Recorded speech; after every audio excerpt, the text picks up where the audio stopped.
Hello friends, चलिए आज हम आपको बताने वाले हैं बीएससी सेकेंड ईयर का ये बहुत इंपॉर्टेंट क्वेश्चन है। यानी पूर्णिया यूनिवर्सिटी में आपका ये एग्जाम में आने वाला क्वेश्चन है। आप इसको बहुत मस्ट VVI क्वेश्चन है, आप अच्छे से इसको रिवाइज कर लो। आज हम पढ़ेंगे रेट ऑफ रिएक्शन के बारे में। क्या होता है रेट ऑफ रिएक्शन, चलिए उस पर स्टडी करते हैं बिना देर किए। अब देखिए रेट ऑफ रिएक्शन में सबसे पहले आप देखो यहाँ पे क्या कर रहा है। Rate of reaction is the speed at which reactants are converted into products. नहीं बोल रहा है प्रतिक्रिया की दर वह गति, प्रतिक्रिया की दर वह गति जिस पर अभिकारकों को उत्पादों में परिवर्तित किया जाता है। क्या होता है उसके बारे में हम अभी जान लेते हैं। सबसे पहले देखिए क्या कर रहा है, रेट ऑफ रिएक्शन, उसका वो रेट ऑफ रिएक्शन निकालना है हमको। अभी यहाँ पे एग्जांपल देख के समझाता हूँ। जैसे कि ये यहाँ पे एग्जांपल देता हूँ मैं, यहाँ पे देख लो आप। जैसे ये H2 हो गया, क्लियर, ये हो गया आपका Cl2। यहाँ पे देखो ये H2 और Cl2 क्या करता है, ये 2HCl है। अब यहाँ पे देखो आप, ये H2 हो गया और ये Cl2 है। ये दोनों का जो अभिक्रिया का जो गति होता है, यानी कि गति करने के बारे में उसी पे हम मतलब चर्चा करेंगे। उसी को हम क्या बोलते हैं, रेट ऑफ रिएक्शन। ऐसे समझो, मैं आगे बता देता हूँ उसके बारे में। और इसमें जैसे कि आगे चल के मैं बताऊंगा, इसको हम A मानेंगे और इसको हम B मानेंगे। A प्लस B आगे चल के बन जाएगा हमारा C प्लस D बन जाएगा। अब देखो यहाँ पे A प्लस B क्या है, मेरा रिएक्टेंट है।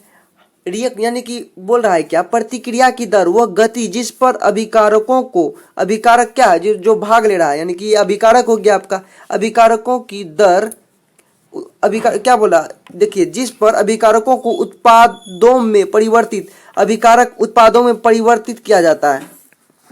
जब इसे रिएक्ट करेगा तो किस प्रकार से, किस स्पीड से ये बनेगा, उस पे मतलब कि उसी को हम रेट ऑफ रिएक्शन कहेंगे। चलिए देखते हैं। अब यहाँ पे देखो रेट ऑफ रिएक्शन के बारे में देख लो। यहाँ पे क्या क्या कर रहा है, change in the concentration of reactant या प्रोडक्ट टाइम इंटरवल। अभी मैं आपको जस्ट बता देता हूँ। यहाँ पे देखो ये A एक रिएक्टेंट है, A प्लस B एक रिएक्टेंट है। ये अब देखिए यहाँ पे ये दोनों एक रिएक्टेंट है। अब हमारा क्या प्रोडक्ट बनेगा, C प्लस D। अब देखो ये C plus D, A B क्या करता है, A B कम होता है, कम होगा क्योंकि जब ये किसी चीज में, यानी कि ये दोनों जब रिएक्ट करेगा, A भी कम होगा और B भी कम होगा। यानी कि जब कम होगा तो हम माइनस लिख सकते हैं। उसी प्रकार से हम आगे देख लेते हैं, A भी माइनस होगा और नया प्रोडक्ट बनेगा। नया प्रोडक्ट जो बनेगा, लॉन्च जो नया प्रोडक्ट होगा, उसको हम प्लस से डिनोटेट करते हैं। इतना तक तो आपको पता चल गया। और इसको हम माइनस से इस तरह से दिखाते हैं। चलिए आगे देख लेते हैं। अब देखिए ये आपको मैं समझाने के लिए लिखा हूँ, ताकि आप मतलब कि इसको नोट नहीं कीजिएगा, आप इसको आप देख लो। ये आपको लिख लेना, एग्जाम में अच्छी तरह लिखना है। अब देखिए आगे क्या करते हैं हम। यहाँ पे सबसे पहले हम क्या किए थे, ऊपर में लिखे थे A प्लस B रिएक्टेंट था हमारा, जो हमारा क्या बनाया था, प्रोडक्ट बनाया था। अब देखिए किस प्रकार से रिएक्टेंट प्रोडक्ट बनाता है उसको हम देख लेते हैं। चलिए यहाँ पे इसको आप नोट करना है। इसको सबसे पहले देखिए माइनस डेल्टा, इस ऐसे माइनस डेल A, इसको माइनस इसलिए कर रहे हैं क्योंकि ये रिएक्टेंट जो आपका, ये रिएक्टेंट के फॉर्म में, रिएक्टेंट क्या कर रहा है, घट रहा है। जब रिएक्ट करता है तो दोनों रिएक्टेंट क्या होता है, घटने लगता है। इसलिए माइनस को जैसे जस्ट अभी बताया आपको। और आगे ये आपको हो गया माइनस A, इसको भी आप B लिख सकते हो ऐसे करके। अब देखिए यहाँ पे ये डेल टी हो गया, यहाँ पे इसको भी डेल टी हो गया, मतलब कि थोड़ा थोड़ा चेंज हो रहा है टाइम में। अब आगे देखो ये दोनों आपका क्या है, ये दोनों आपका रिएक्टेंट है।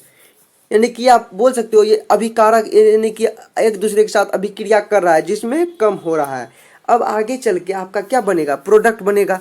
प्रोडक्ट क्या बनेगा आपका, अब देखो आपका प्रोडक्ट कैसे बनेगा। प्रोडक्ट बनेगा आपका डेल सी, ऐसे आप लिख सकते हो डेल सी। ये इस पर कोई चार्ज, प्लस चार्ज है, कोई चार्ज नहीं है, तो ऐसे समझ सकते हो बस जानने के लिए। क्लियर, ये आप कुछ नहीं है, आप इसको नहीं लिखिएगा। अब देखिए यहाँ पे आगे डेल डी, इसको भी लिख दो आप, और नीचे लिख सकते हो डेल टी। अब आगे देख लेते हैं। इतना तक तो आपको समझ में आ गया कि ये आपका क्या हो गया, रिएक्टेंट हो गया। इतना यहाँ से लेके यहाँ तक ये आपका रिएक्टेंट हो गया। माइनस इसलिए लगा है क्योंकि ये कम हो रहा है रिएक्टेंट आपस में, और ये प्रोडक्ट बन गया है, ये हमारा प्रोडक्ट बन गया। अब देखते हैं किस आधार पे ये प्रोडक्ट बना है, कैसे कैसे प्रोडक्ट बना है। चलिए उस पर देखते हैं उसके बारे में। अब यहाँ पे देखो रेट ऑफ रिएक्शन में द कंसंट्रेशन रिएक्टेंट और प्रोडक्ट्स पर यूनिट टाइम, यानी कि प्रति इकाई समय में सांद्रता यानी कंसंट्रेशन अभिकारक या उत्पाद किस प्रकार से, यानी कि एक इकाई समय में किस प्रकार से करता है उस पर देखेंगे। सबसे पहले फॉर्मूला देख लेते हैं। आप यहाँ पे आप फॉर्मूला देख लो, यह हो गया आपका फॉर्मूला।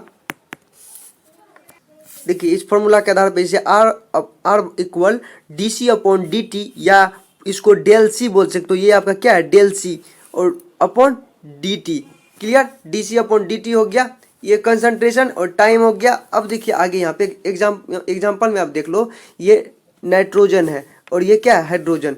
ये दोनों रिएक्टेंट है, ये दोनों जब आपस में रिएक्ट किया तो हमारा ये प्रोडक्ट बना। ये प्रोडक्ट बना, इसका हमको क्या निकालना है, इसी का हमें निकालना है rate of formation of ammonia. ये हमारा बन गया अमोनिया, यही हमको निकालना है। चलिए देख लेते हैं किस प्रकार से बनता है। यहाँ पे देखो rate of formation of ammonia किस प्रकार से, रेट ऑफ फॉर्मेशन करके अमोनिया किस प्रकार से बना, आगे इसके माध्यम से। यहाँ पे देखो आपका बन गया यहाँ पे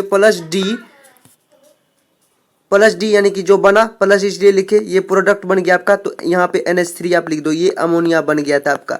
और अपॉन क्या था, DT था, यानी कि कुछ समय में बना। इससे आपको ये पता चला ये अमोनिया जो बना, कह रहा है कि अमोनिया का बनने का दर, rate of formation of ammonia, ammonia का बनने का दर। अब आगे देख लो आप, यहाँ पे आप देख लो rate of disappearance of nitrogen, यानी कि बोल रहा है नाइट्रोजन का लुप्त होने। क्या डिसअपियरेंस मतलब लुप्त होना, rate of disappearance of nitrogen, nitrogen किस प्रकार से लुप्त हो रहा है उसके बारे में बताया गया है। डी का मतलब माइनस डी है, तो मतलब थोड़ा सा मतलब कि किस प्रकार से लुप्त हुआ नाइट्रोजन उसके बारे में ये बताया जा रहा है। अब आगे देख लो, समझ में आ गया। रेट ऑफ रिएक्शन ये आपका निकल गया रेट ऑफ रिएक्शन। देखो प्लस पॉजिटिव 1/2 DNH2 ये हो गया अपॉन DT माइनस उसके हिसाब से बैठा देंगे तो निकल जाएगा आपका ये D एंड मतलब कि D अपॉन नाइट्रोजन यहाँ हो गया, ये क्या आ गया D into N2 upon DT equal minus 1/3 D into H2 upon DT। यहाँ पे पॉजिटिव ये आपका प्रोडक्ट निकल चुका था, यानी हाइड्रोजन का। यहाँ पे देखिए रिएक्टेंट, यहाँ सबसे पहले यहाँ पे आप देखोगे ये आपका प्रोडक्ट था, ये आपका प्रोडक्ट था, ये आपका रिएक्टेंट दोनों था, ये दोनों रिएक्टेंट था। उसी के ये फॉर्मूला के हिसाब से बना के मैं बता दिया। अब देखिए आगे, अब देखो यहाँ पे factor affecting rate of reaction, यानी प्रतिक्रिया के दर को प्रभावित करने वाला ये कारक है, यानी कि इसके कारण जो प्रतिक्रिया होती है मतलब कि दो सब्सटेंस में उसको प्रभावित करने वाले कारक। पहला कारक कौन है, यहाँ पे देखो ये भी आपको लिखना है लास्ट में। नेचर ऑफ रिएक्टेंट्स, क्या नेचर है उसका, क्या बिहेवियर, वो देखना है। अब देखिए concentration of the reactant, concentration of the reactant, temperature देखना है, उसके बाद प्रेशर देखना है, उसके बाद हो गया आपका प्रेजेंस ऑफ लाइट होना चाहिए और प्रेजेंस ऑफ सॉल्वेंट होना चाहिए और प्रेजेंट ऑफ कैटलिस्ट। क्लियर, इतना आपको नोट कर लेना है। ये एग्जाम में पूछे जाते हैं क्वेश्चन, 3-4 नंबर के क्वेश्चन है ये, BSc सेकेंड ईयर के एग्जाम में और BSc थर्ड ईयर के एग्जाम में बहुत इंपॉर्टेंट क्वेश्चन है। आप अच्छे से इसको नोट डाउन कर लो। और पूर्णिया यूनिवर्सिटी में बहुत जल्द एग्जाम होने वाला, 28 मार्च से स्टार्ट होने वाला है, आप अच्छे से तैयारी करो। ये हर बार एग्जाम में पूछा जाता है, ये बहुत मस्ट VVI क्वेश्चन है। चलिए आज का वीडियो में ही समाप्त करते हैं, फिर मिलेंगे नेक्स्ट वीडियो में।